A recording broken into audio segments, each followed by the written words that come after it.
Dans cette vidéo, tu vas découvrir ce que l'on appelle une translation. Une translation, ça va être une transformation. Les transformations, tu en connais pour l'instant deux. Tu connais la symétrie axiale, où ici, deux figures sont symétriques par rapport à un axe.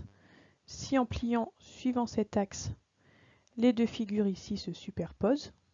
Donc en pliant, vous voyez que on arrive à exactement la même figure.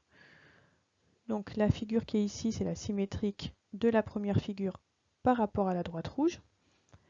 Et vous connaissez la symétrie centrale qui, elle, correspond à un demi-tour autour d'un point. Donc si après avoir fait un demi-tour à la figure, elle se superpose sur celle de départ, on dit que les deux figures ici sont symétriques par rapport au point O.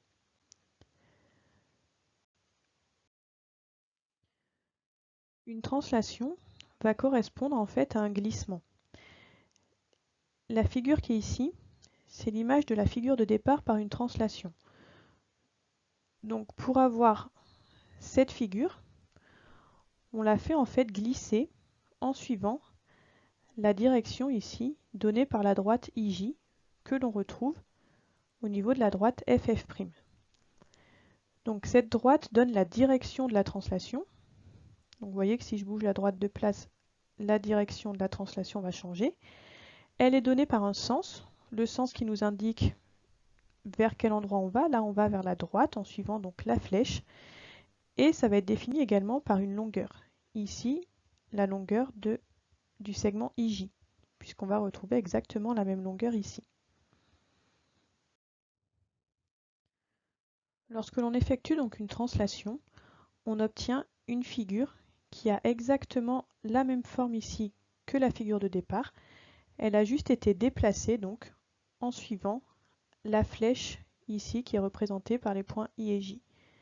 Cette flèche, elle s'appelle un vecteur. Donc on dira que cette figure, c'est l'image de celle de départ par la translation de vecteur IJ. On pourra aussi dire que c'est la translation qui transforme I en J. Cette flèche donc nous indique une direction qui est donnée par cette droite. Elle nous donne un sens puisque l'on va aller vers la pointe de la flèche et une longueur qui sera la longueur de cette flèche. Cette figure est exactement la même que celle de départ. Donc une translation va conserver les longueurs. Les longueurs qui sont sur cette figure sont exactement les mêmes que sur celle de départ. Elle va également conserver donc du coup les aires. Elle va conserver le parallélisme. Les droites qui sont parallèles ici sur la figure de départ sont parallèles ici sur la figure finale. Et elle va conserver les mesures des angles. Puisqu'on a exactement la même forme, les angles ici n'ont pas changé.